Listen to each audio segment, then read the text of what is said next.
Guys, itry na naman natin yung lutong Mindanao. Mostly, ang nagluluto nito daw ay mga Muslim, Maranaos. Sorry kung hindi ko siya nakuha ng perfect kasi kulang ako ng ingredients. Palapa lang naman ang kulang.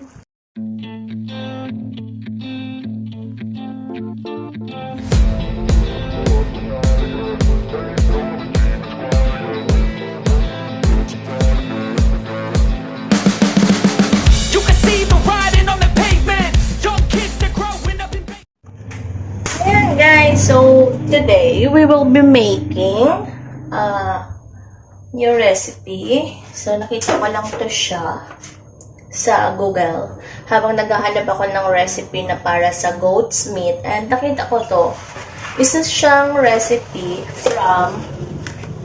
originated from Maguindanao. Yan, mostly luluto ng mga Muslim. Ayan. So, ito yung ating goat's meat, ayan. And gagawin natin siyang sinina. Ayan. Sinina is a native delicacy from Mindanao. So, magta-try ako magluto, but hindi siya perfect kasi wala tayong palapa.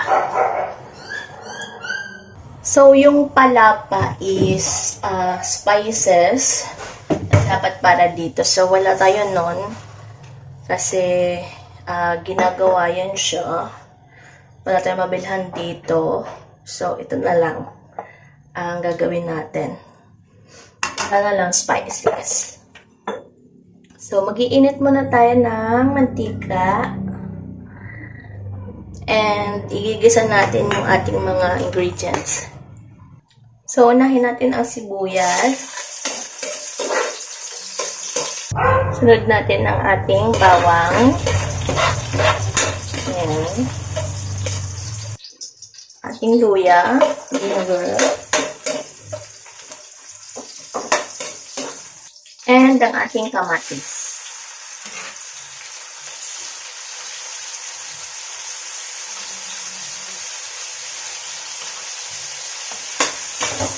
Igisa natin hanggang sa masos-sos yung kamatis. Lagyan natin ng paminta para may lasa ang ating ginisang ingredients. Ayan, so medyo saucy na ang ating tomato. Ayan o, tunaw na siya. Lalagay na natin ang ating goat's meat.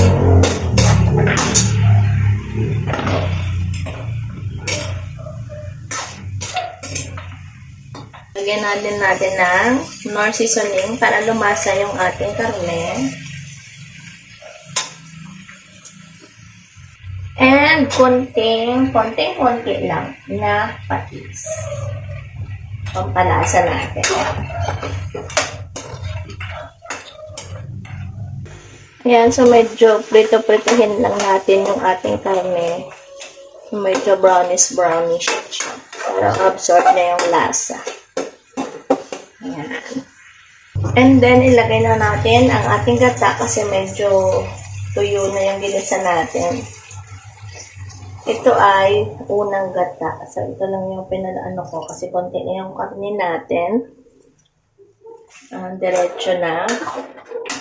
Ito yung unang gata lang. Kasi malambot na yung goat natin kasi nalaga na siya. So, yun na lang. Saka natin ilalagay yung ating patatas para maluto. Yan, ilagay na natin ang ating patatas. And ang ating carrots. Ayan. Para maluto yung ating patatas at carrots. Maluto na. Then, papakuluan lang natin hanggang sa maluto yung ating patatas at carrots. O, diba?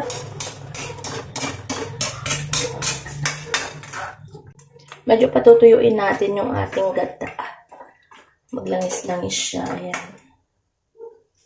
And, ilagay na natin yung ating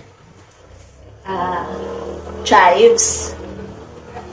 So, lalagyan na natin ng ating chives para sumama yung lasa kasi ito daw yung magpapalasa dyan. Kasi wala tayong palapa. Mamaya natin ilagay yung sili kasi para hindi siya ganun kaanghang. Haluin natin para maluto yung ating ibang patatas. Ay, ang sarap.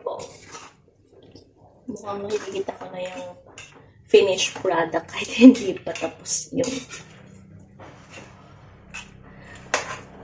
sarap are. So, ayan guys, kumukulo na yung ating gata. Medyo patutuyuin lang natin. Saka natin ilagay yung ating sili. Ayan. Luto na yung patatas natin, I think. So, pag medyo, na siya, malambot. Hindi ko na siya masyadong patutuyuin kasi malalata yung patatas, guys. So, ilalagay na natin ang ating chili. Ayan. Huwag madami kasi yung iba ayaw na maanghang. Mamimigay pa kasi tayo, guys. Ayan. Diba? May mga judges tayo na titikim nito. Perfect ba? Ayan, so hahanguin na natin ng ating sinina recipe.